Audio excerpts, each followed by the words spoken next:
Del misterio, de la fantasía, de la ilusión, del hacer pensar un poco. La gente estará a favor, en contra, pero por lo menos discurre con historias que, ojo, han ocurrido, nombres y apellidos, y nos muestran una realidad. Hay realidades asombrosas. Por ejemplo, esta misma tarde acudíamos a un club de amigos, vamos a llamarlo así, los libreros de viejo. ¡Qué mundo, eh! ¡Qué mundo de los libreros de viejo! Yo creo que hay películas como La novena puerta, basada en el Club Dumas de Arturo Pérez Reverte, que muestran muy a las claras esa especie de ámbito misterioso. Quiero mandar un fuerte abrazo a mi amigo José Luis de Mío Cid, uno de los grandes libreros, y tantos otros, Prieto, bueno, muchísimos. Nos conocemos hace muchos años, hablamos con ellos, y ¿sabes lo que me hace mucha gracia, Carmen? Cómo hablan ellos de la información que tienen, por ejemplo, de un español que fue el primero en hacer viajes en el tiempo, máquina del tiempo más bien, antes de Wells, el Anacronópete, primera edición, en un librero de Granada. Bueno, pues en esas cosas que nos gustan, criptozoología. ¿Nosotros cuántos años llevamos comprando libros antiguos? Pues no sé, muchos. 15 años. 15 años o por ahí. Y ¿sabes lo que me intriga de verdad? Que son gente tan apasionada que yo cuando veía hoy digo, pero ¿cuántas librerías de viejo hay? Librerías no me refiero solo a libro barato, porque, no sé, en nuestra biblioteca de los 22.000 libros aproximadamente que habrá, muchos no son, por supuesto, incunables ni antiguos, sino libros de hace 20 años, 30 años, como la de Santi, como la de la gente que investiga, que son libros que es que ya desaparecen, es imposible. Anda que no compré yo libros a 5 duros. Claro, no, yo... cuando había 5 duros. Claro. ¿Y qué ocurre? Que son, pues por ejemplo, el de Jessup, te lo puedes encontrar en un sitio, y luego está ese otro mundo que es el de los libros que valen dinerales, que son obras únicas. ¿Y cómo hablan los libreros entre ellos? Fíjate, José Luis de Mío Cid, que a mí me dio libros de prehistoria importantísimos para hacer los documentales que hice. El último que me vendió fue un libro checoslovaco sobre la evolución del hombre, que es que da miedo, que es tremendo. Bueno, pues les ves cómo hablan entre ellos. Me decía, un poco así hurtadillas, Iker, he encontrado un libro que ha sido una ganga porque lo recuperé de un viejo... Es todo un mundo tan de aventura, tan de sueños, tan de fantasía, que hemos querido hacernos eco de él. Carlos, buenas noches. Buenas noches. ¿Se sabe cuántas librerías de viejo hay en España? ¿O es difícil de calcular? Pues fíjate, según datos de la Confederación que reúne a todas las asociaciones de libreros de viejo, parece ser que hay registradas 1.600 librerías en todo el país. ¿1.600 de viejo? Librerías en general. Ah, en general. Librerías claro. solo de es que digo yo, claro, es imposible. Efectivamente, pero bueno... ¿Y qué habrá? ¿100 y pico de viejo, más o menos? Más o menos aproximadamente. Claro, pero es imposible tener un censo. En 1.600 librerías en todas. Bueno, y ese número irá bajando. Estoy seguro que en los años 70 sería el doble. Por desgracia, los libreros es uno de los sectores que más dificultades está teniendo en esta época de Internet. Que bajan más las normales, claro, las de libros claro. normales, que van cerrando poco a poco porque las grandes superficies van acabando con todo, que las que se dedican al libro antiguo. Oye, yo voy a lanzar son menos las que se dedican al libro antiguo, aguantan más porque están especializadas, y todo lo que esté especializado hoy en día aguanta más que cualquier cosa generalista. Oye, amigos libreros, que tenemos muchos amigos libreros, yo voy a lanzar un capote no solo para los libreros de antiguo, sino para los libreros de lance, ¿verdad? Que es como esa otra cosa, y para los libreros de barrio, los libreros normales, generaciones y generaciones, que tienen una librería, que tienen títulos, que saben de qué son esos títulos, que van haciendo una selección, que no es lo impersonal a veces no hay más remedio, evidentemente, pero por favor, que no nos quiten las librerías, que no nos quiten esas tiendas de sueños. Hacemos un llamamiento. Si podéis, esto es un poco duro decirlo, pero yo creo así, si podéis a veces comprar en la librería de tu barrio, pues yo creo que hay que hacerlo, porque hay mucha gente que depende de su oficio maravilloso y antiguo, ¿no?, de esto. Libros de todo tipo, y Carlos ha hecho un reportaje, una crónica. A ver qué has visto, Carlos.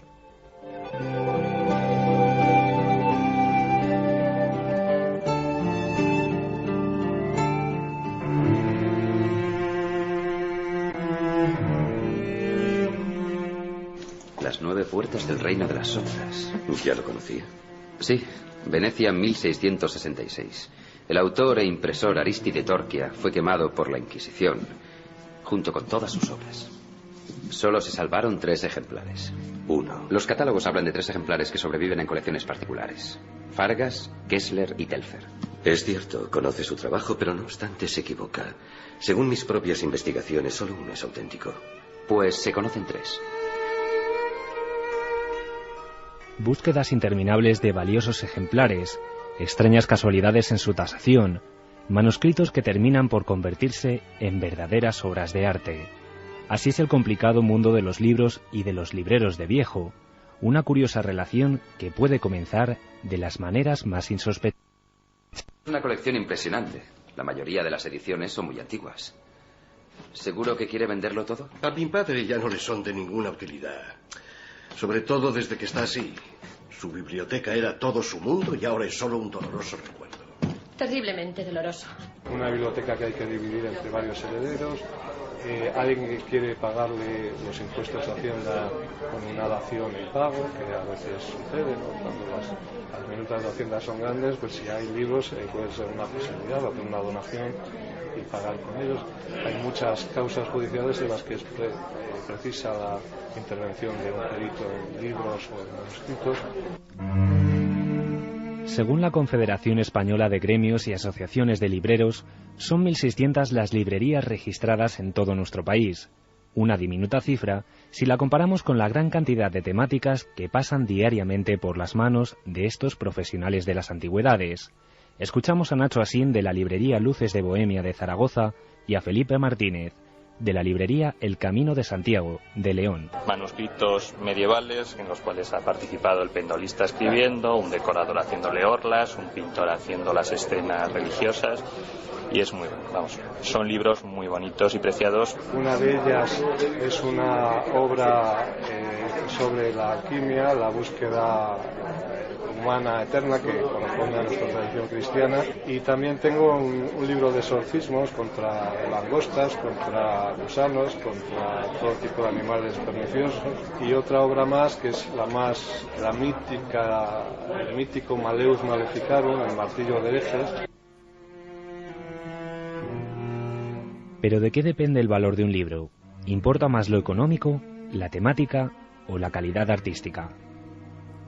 Un poquito en libro español y principalmente del siglo XVI, XVII y XVIII. Pues tenemos también otra serie de temas curiosos como documentos, firmas tanto de reyes, literatos, firmas históricas, pues un poquito de todo. Son unos temas que se buscan tanto por lo interesante, lo curioso, como por la rareza de los mismos. El valor de cada libro es el valor que le da la persona que lo descubre, porque la persona que busca el cuento que le leía a su madre, ese es el libro que vale, y no una edición buenísima y cotizadísima del Quijote.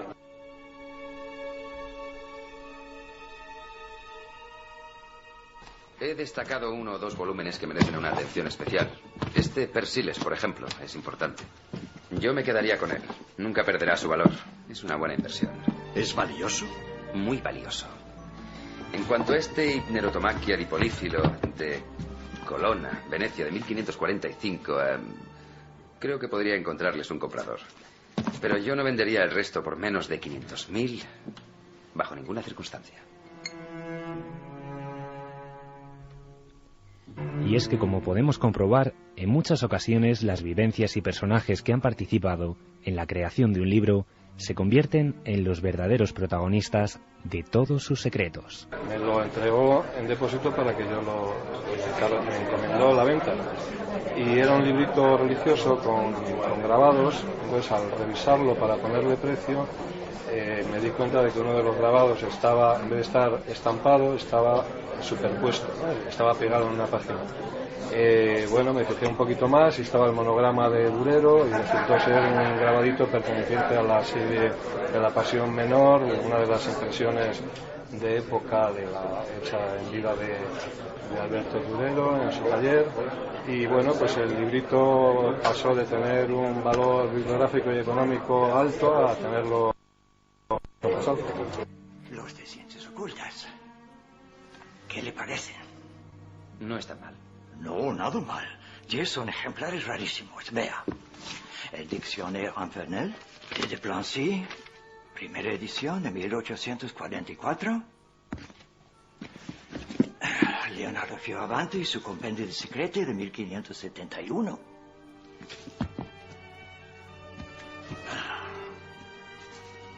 Y aquí aquí lo tiene, en perfecto estado. Lleva 3 siglos y medio dando vueltas por el mundo y parece recién salido de la imprenta.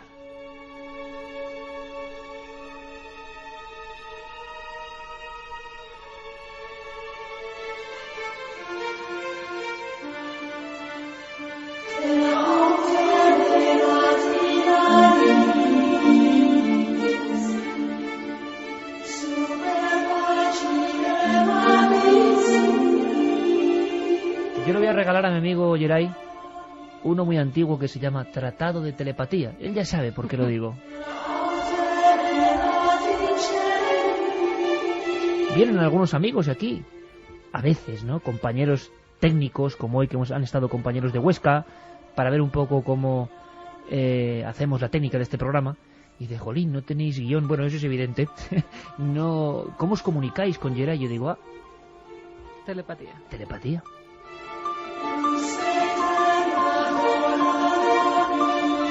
Carlos, me ha encantado. Qué bonito el mundo de los libros antiguos. Claro, uno es aficionado, pero no os dais cuenta que, bueno, el de los anticuarios, el de... es que son mundos como que parecen anacrónicos, ¿no? Que no van con la tecnología de hoy en día. Que en un paquetito puede haber un libro que tenga tantas historias dentro. Un día vamos a invitar a 4 o 5 amigos y nos van a contar cosas. ¿A ti cuál es el que más te ha sorprendido, Carlos? Pues fíjate, uno que tenía este amigo que tú decías, José Luis de Miocid, la librería Miocid, mítico, que tenía un libro de animales extintos de Ray Lancaster, que lo me ha encantado. Lo he comprado. No me lo puedo creer. No me lo puedo creer. Lo he comprado. Pues me ha encantado. O sea, las ilustraciones que tenía... ¿Has visto? Sí. Claro. Ese Carlos, tú ya afinas bien, ¿eh? Porque ese libro se considera quizá el primer libro que habló de animales extraños. Algunos, fíjate de curioso, estaban en la frontera de la extinción en 1905, cuando se escribió ese libro. Pero claro, ya hoy son extintos. Entonces ya es un libro de criptozoología, pero con fotografías. Además había una fotografía de un dodo. ¿Del dodo? Que me ha parecido impresionante. Sí, señor. Impresionante. Ah, amigo, hemos pujado ahí, te he ganado. ¿Cómo afina aquí el amigo Carlos, Sí, señor. ¿Tú, Santi? De tus libros, por ejemplo, ¿hay alguno que veneres y sueñes o que tengas ya? No, que los tengo, pero es que al final va a ser público y notorio que yo solo he leído un libro en mi vida. No, el misterio de las catedrales, no. Sí. Tengo una segunda... Cambia ya, Santi, por Dios. Tengo una segunda edición francesa. O sea, ese hombre tiene que darte...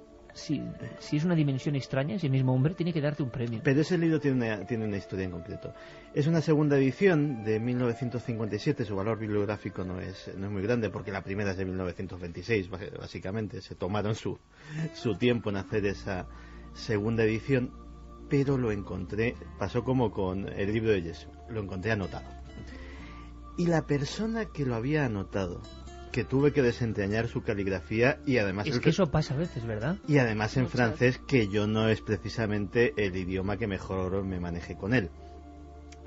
Pero había hecho un análisis del libro tan profundo, me hizo comprender tantas cosas que... De ahí, es de ese libro de donde me viene a mí la manía, por esa obra en concreto.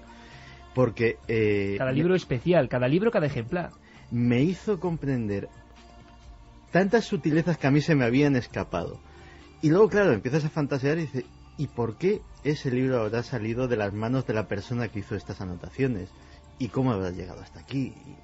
Pero ese le tengo mucho cariño, porque aparte de porque la obra en sí es apasionante y de porque es un libro antiguo, sino porque hay un autor anónimo, que no sé cómo se llama, que no sé si seguirá vivo o muerto, pero que yo sobre la comprensión de esa parte de estas cosas que nos gustan a nosotros le debo muchísimo, y desde aquí, si algún día me escucha, y si no, pues como símbolo, muchas gracias.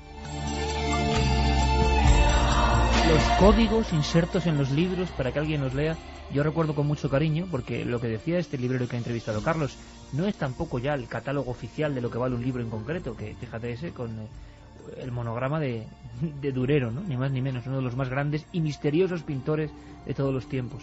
Hay que ir al Prado a ver a Durero porque es tremebundo. Yo recuerdo, por ejemplo, un libro que ya tenía, pero tenía algo especial.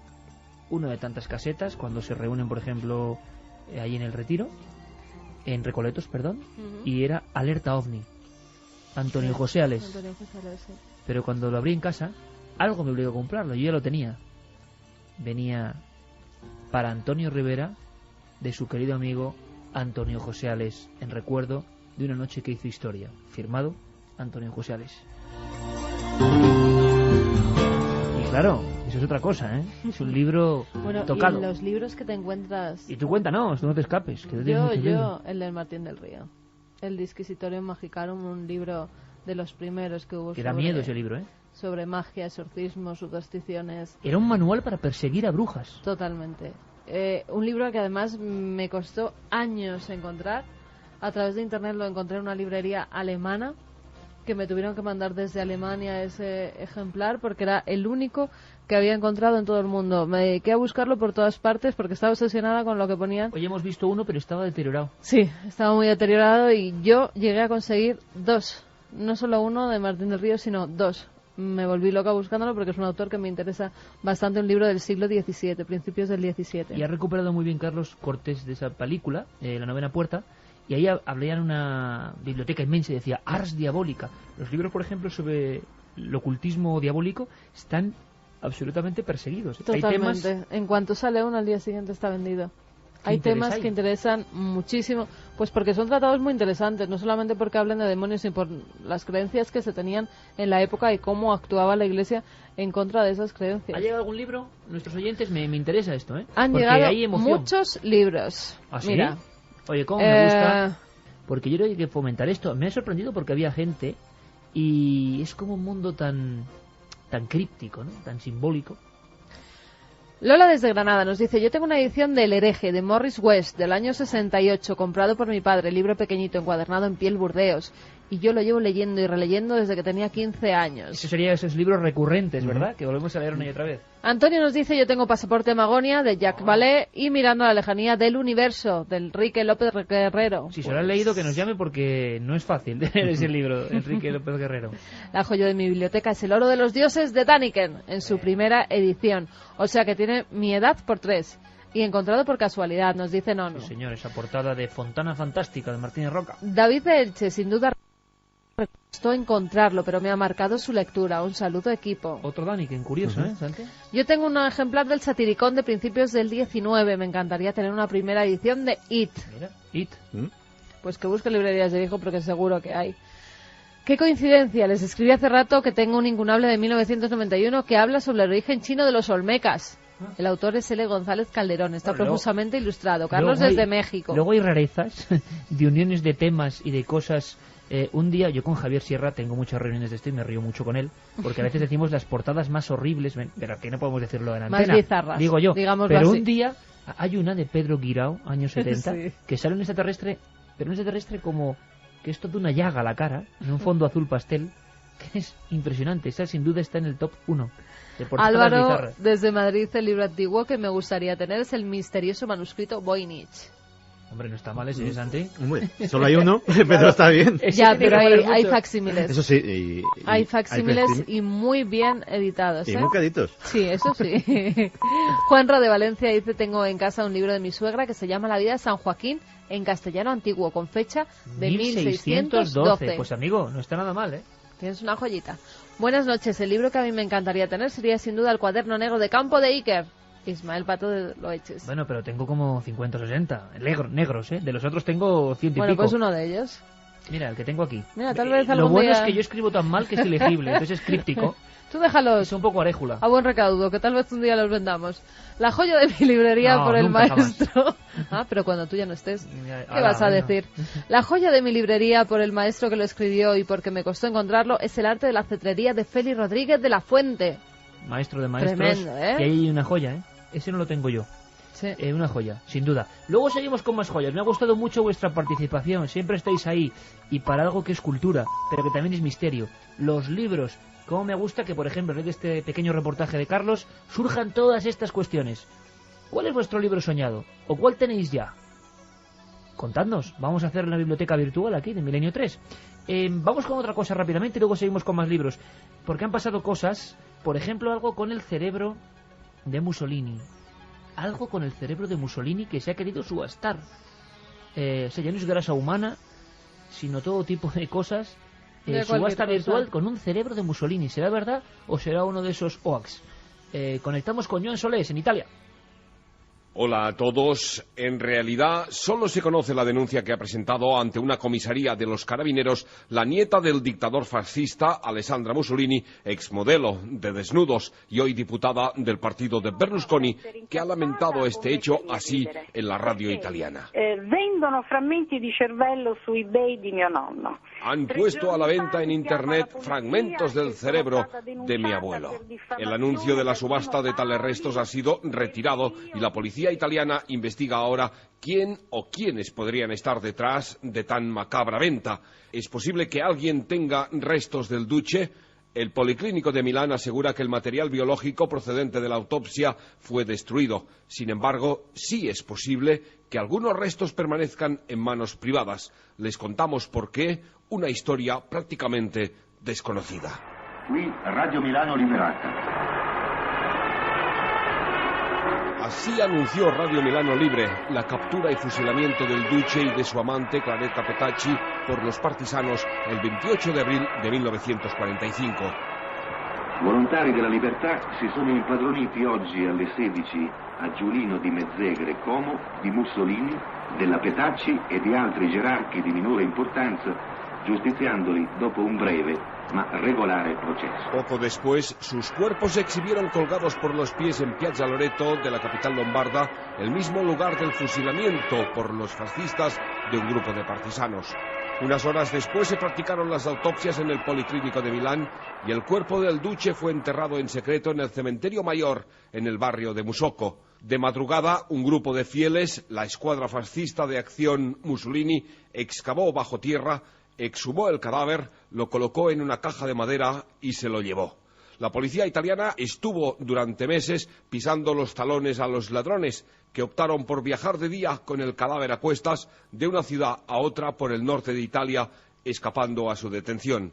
Finalmente, casi un año después, el grupo fascista entregó la caja a los benedictinos de la Certosa de Pavía, con el compromiso de preservar el secreto durante una década. Y en 1956 los restos fueron restituidos a la familia, que los enterró en el Panteón de la Capilla de Predapio, hoy lugar de peregrinaje de fascistas de todo el mundo. Por consiguiente, es posible que existan estos fragmentos del cerebro y sangre del dictador Benito Mussolini, que alguien intenta vender en Internet. El anuncio no indica que procedan del Policlínico de Milán, sino de la autopsia, como eran los restos de la caja de madera que estuvo rondando por el norte de Italia durante casi un año tras la Segunda Guerra Mundial.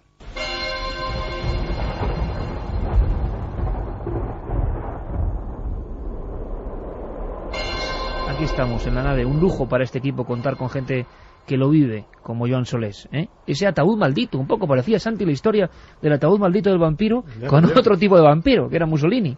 En fin. Sí, la verdad es que de todas formas esto de las partes corporales en subasta, cómo se difunden por el mundo, da un poco de miedo, ¿no? Hace unos años hablábamos de algo mucho más curioso, que era lo del pene de Rasputín. Sí, es verdad. Pero que muchos luego son o sea, que no son reales. Efectivamente, porque luego cuando empezamos a hablar del cráneo de Hitler, documentando, me encontré con que había habido también un pene de Hitler que había llegado a eBay. Claro. O sea, cualquier cosa, ¿no? Cualquier cosa. Madre mía, qué titular, el pene de Hitler. No sé, pues mira, porque ahí queda, yo que sé.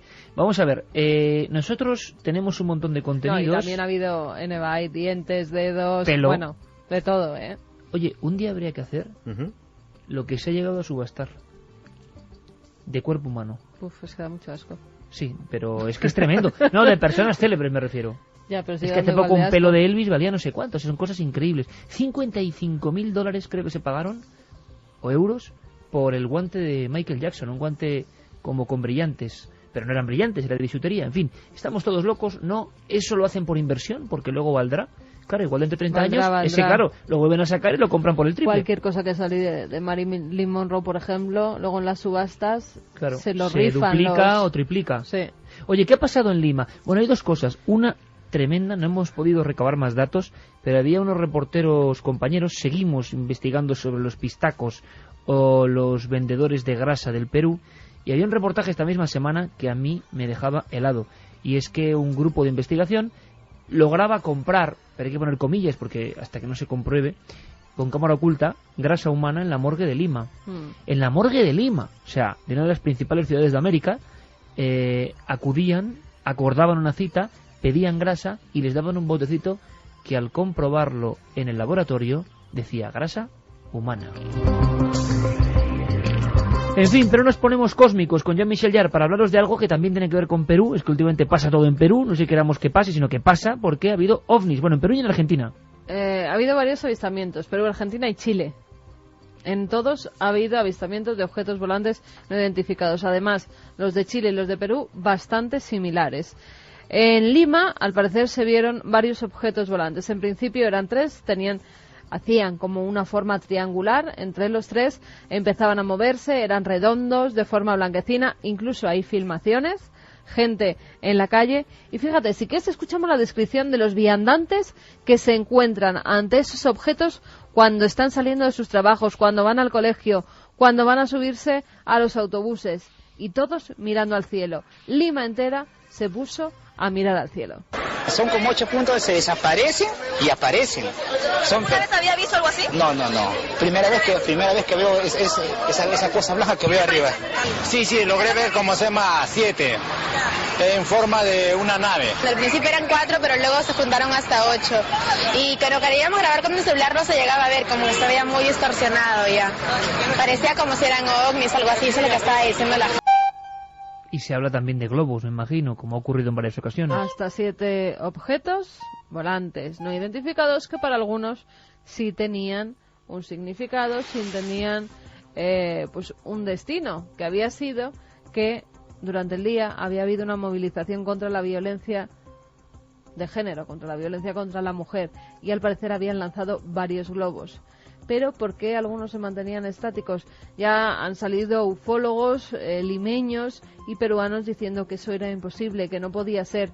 Pero además es que en los cielos de Iquique se veía exactamente lo mismo. Jolín, y mira que hemos estado en Lima y en Iquique y no nos pasa cuando estamos nosotros. No, pero bueno, ha habido mucha gente que los ha visto, porque en Iquique también de forma cilíndrica, blancos, decía que cambiaban de color, que tenían como un color verde en el centro de esos objetos luminosos, que además estuvieron durante media hora paseándose por los cielos de Iquique en el puerto. ¿Recuerdas la zona del puerto? A ver si llamamos a nuestro amigo Pablo Cañarte para que nos diga si lo ha podido ver. Pues en esa zona los trabajadores, sí, además Pedro Cañarte vive al lado del puerto, y mucha gente fue testigo de esos objetos volantes, y durante media hora ahí que se pudieron ver.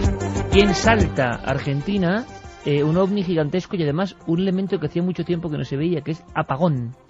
Sí, un gran cilindro que coincide con un gran apagón. A las 2 de la mañana se corta completamente la luz.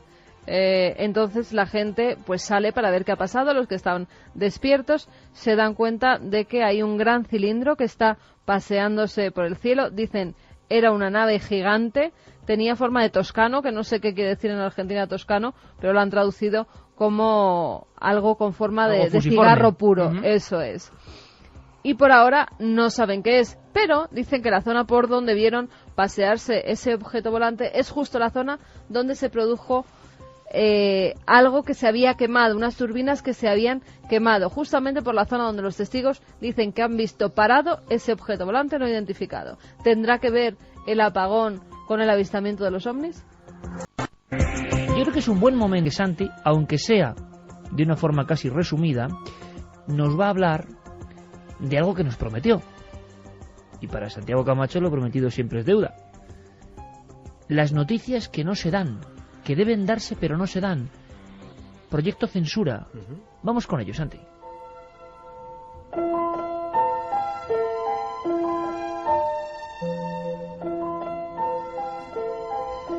Pues sí, porque la semana pasada mencionabas eso. ¿Por qué hay noticias que de repente no aparecen? Que parece que no interesan, que parece que se mencionan brevemente, tal vez en algún medio o en algún programa, en alguna revista de poca tirada, en alguna página web, pero luego no llegan a los grandes medios de comunicación mundiales, luego no llegan a las grandes agencias que distribuyen a todos, incluidos a nosotros, esa información.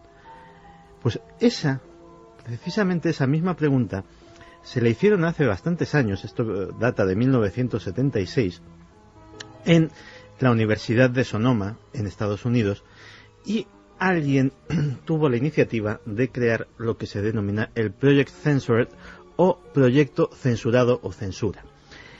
Se trata de una organización sin ánimo de lucro que en la Facultad de Ciencias Sociales de esa universidad pues la llevan entre profesores y estudiantes, y que hace todos los años una lista de 25 noticias de importancia que han sido pasadas por alto, probablemente deliberadamente, por los grandes medios de comunicación estadounidenses y que tendrían que ser importantes.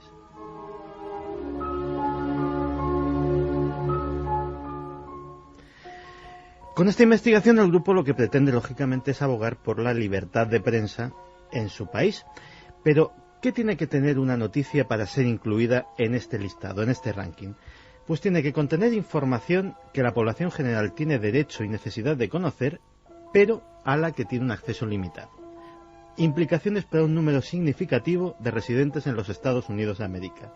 Estar respaldada con documentación y basada en hechos verificables sólidos. Y haber sido publicada.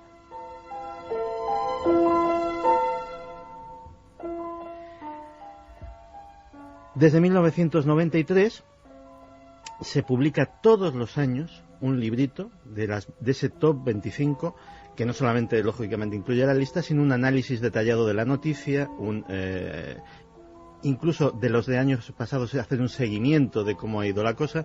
En definitiva, es una colección interesante de tener.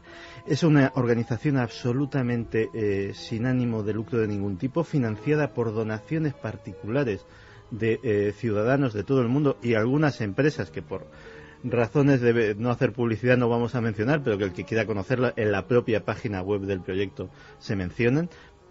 Y que no saca absolutamente un duro. Si hubiese beneficio de los libros, eso reportaría en ONGs u obras benéficas. Es además una institución de un prestigio increíble. Walter Cronkite, que es uno de los gurús de los periodistas de medio mundo y en Estados Unidos, ni te cuento, dice así: el Proyecto Censura es una de las organizaciones que debemos escuchar para estar seguros de que nuestra prensa y nuestros medios de radiodifusión ejercen el periodismo con la debida ética. El tipo de noticias, que supongo que es la curiosidad que tendrán nuestros oyentes, son las que aparecen en este listado. Pues para muestra voy a dar un botón de la importancia tremenda que tienen noticias que nunca aparecieron en grandes medios de comunicación. Guerra de Yugoslavia, mayo de 1999. Un avión estadounidense lanza 3 misiles contra la embajada china en Belgrado. Hay heridos, la embajada queda completamente destruida, incidente diplomático tremendo, que ese sí aparece en prácticamente todos los medios de comunicación del mundo, y algo que podría desentrañar casi una guerra mundial a gran escala. ¿Pero había algo detrás de eso? La explicación del ejército norteamericano fue que estaban trabajando con mapas antiguos de la CIA y que eso había provocado un error humano en el piloto, que había bombardeado un sitio que no tenía que bombardear. Sin embargo, el proyecto Censura se hace eco de otra noticia y de otra investigación periodística en la cual se cuenta una historia muy distinta. Parece ser que días antes un avión F-117, un avión de combate invisible norteamericano, había sido derribado por los rebeldes yugoslavos. Estos habían intentado financiar su causa vendiendo los restos del avión a la embajada china, que a su vez pensaba enviarlo por valija diplomática hacia su propio país para que estudiasen el avión y poderse hacer ellos con la tecnología de aviones invisibles. Automáticamente esto cae en conocimiento de la CIA. La CIA se ve en un brete de o generar un incidente diplomático por la vía normal o simular un accidente, destruir la embajada y los restos comprometedores y luego ya pedir disculpas. Pues como esta 25 todos los años. Estamos ansiosos de que a final de año llegue la de este año 2009, porque seguramente nos encontraremos muchas sorpresas.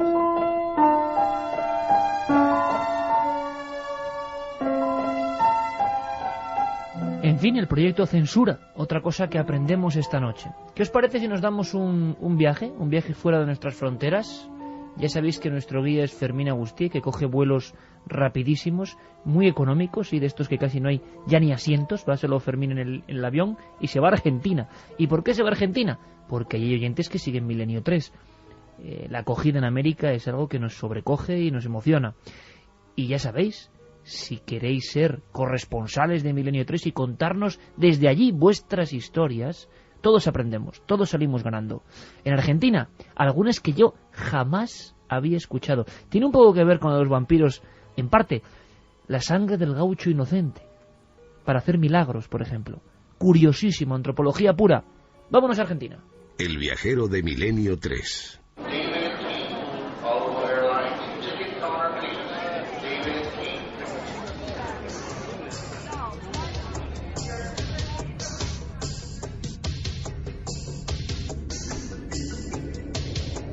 País, Argentina. Capital, Buenos Aires. Población, 4.100.000 habitantes. Tipo de gobierno, República Federal Democrática. Presidente, Cristina Fernández. Organización, 23 provincias y la Ciudad Autónoma de Buenos Aires. Gastronomía, la carbonara, el locro, las empanadas y la carne.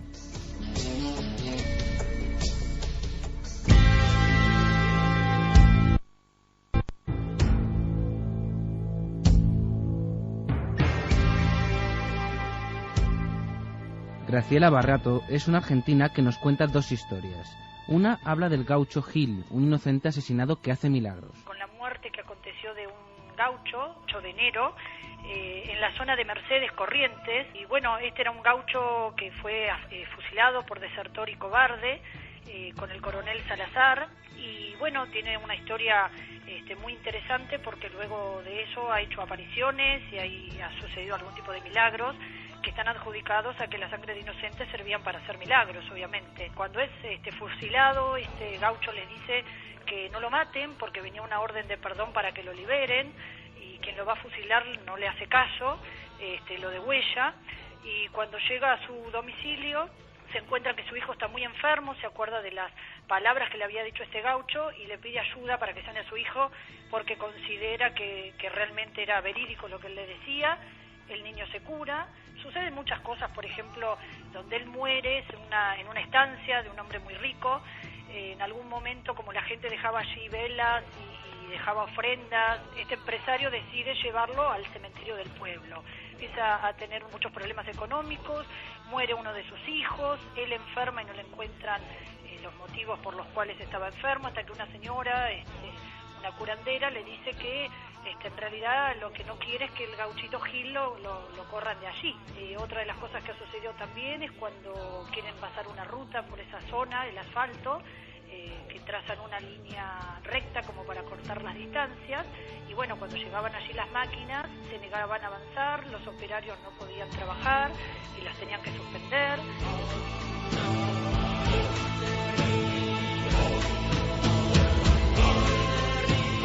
La Virgen de San Nicolás se ha hecho famosa por los mensajes que reciben los creyentes de ella. Graciela nos cuenta quién fue la primera persona que recibió un mensaje de la Virgen y cómo se construyó la iglesia donde ahora se le pueda visitar. Las apariciones de la Virgen de San Nicolás en la provincia de Buenos Aires.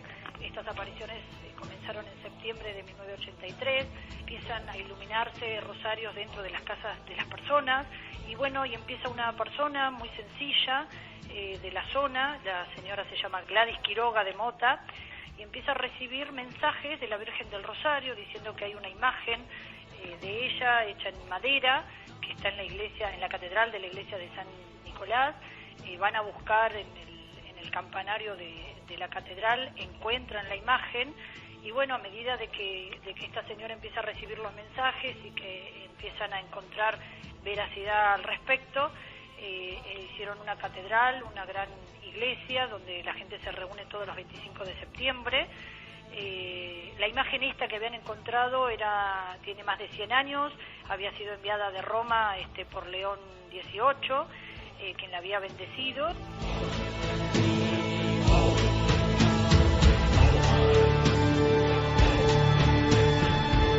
En Argentina existe el huemul, una especie de ciervo en peligro de extinción que llega a alcanzar un tamaño de hasta 165 centímetros de longitud, siendo las hembras un poco más pequeñas que los machos, pero son estos los que poseen un par de astas bifurcadas que pueden alcanzar hasta los 30 centímetros de longitud.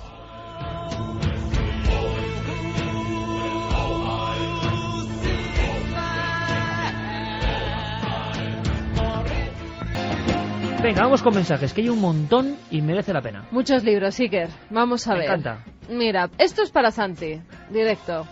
Me compré el libro de Fulcanelli, lo he leído y pregunto, ¿cuántas veces tengo que leerlo más para entender algo? Algo. Es incomible, dice. Un abrazo para todos, Lagares de Foros del Misterio. ¿Ahora entendéis por qué Santi es como es? Es incomible, pero no es infumable. Eso también... Cerebro fraccionado se llama. Ahí vamos, le voy a dar de esa copia anotada posiblemente lo que fue la mayor revelación que me encontré. El anónimo contribuyente había descubierto, después de, supongo, haberlo leído muchas veces, décadas leyendo, que efectivamente es un libro escrito en clave y que parte de la clave es que el proceso alquímico que se describe ahí está, digámoslo así, colocado en desorden, como si el libro bueno lo hubiese cortado en trocitos, los hubiese echado al aire y luego los hubiese pegado como caen. Este buen señor había, y su obra, su trabajo me parece bastante eso, había dado con el orden correcto en que hay que leer el libro. Y la verdad es que hasta ahí puedo leer, nunca mejor dicho. Bueno, pues habrá que hacer una edición de Fulcanelli descifrado por Santiago Camacho. Mario Fuertes nos dice: buenas amigos, uno de mis libros maravillosos fue y será Adiós por la ciencia. A pesar de su parcialidad, contiene deliciosa prosa que roza lo lírico e ilustraciones exquisitas. Tengo el libro manual de la Asociación de los Santos Ángeles de 1899. Muy interesante, pues explica a los ángeles a venerar en cada festividad del año, nos dice Carles. Pues hablando de ángeles o presencias benefactoras, no os perdáis el programa de la semana. Puede pasar cualquier cosa en Milenio 3, que cambiemos el día anterior por una noticia, porque somos periodistas, pero puede que hablemos algo de eso.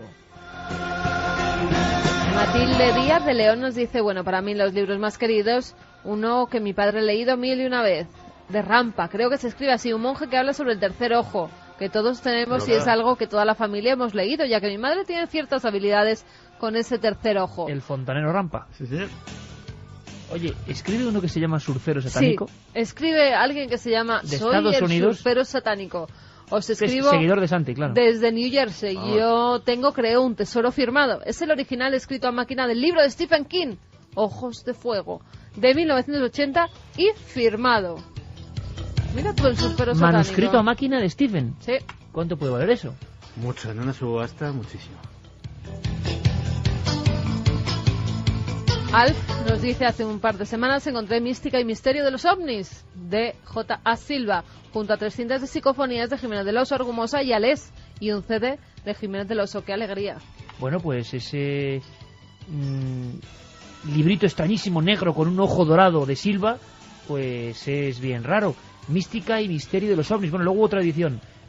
Otro gran personaje que ya no está, José Antonio Silva, sí. Piloto, presentador del telediario y testigo y defensor de los OVNIs. Paz nos dice que su libro El Mundo de la Gloria, un libro precioso de pintura que compró mi padre en el Rastro por 15 pesetas. Marga, el de mi abuelo Enrique Meromar, lo escribió antes de la guerra y se perdió durante la misma. Mi madre y mi abuela lo buscaron, pero murieron sin encontrarlo. Vamos a hacer ese programa de notas de libros, ¿eh? Sí. Estoy hablando de Luis Álvarez, que coge un libro porque no sabe qué pasa, algo le llama ese libro, El Frente de Somosierra, lo abre por una página y está la historia que él no sabía de su propio abuelo, médico en el Frente de Somosierra. Carmen Sola en el Monte. Sí, ¿Cómo lo pasaste? Pues fatal, ¿cómo lo voy a pasar? Uno de esos lugares marcantes, ¿no? Total. Uno de esos lugares terribles, pero que de día yo creo que hay que visitar. Un artista y una extraña muerte, fíjate de curioso, y que hemos hablado de eso. Un escultor muerto en extrañas circunstancias. Una historia de no reconocimiento artístico terrorífica. Carlos, Fermín, Geray, Santi, gracias como siempre. Muchas gracias. Un placer. Y Carmen, nos vemos con esto. Fíjate qué sonido. La verdad es que parece un fantasma en plena noche. Una de las calaveras. Dios, es que es la pura muerte.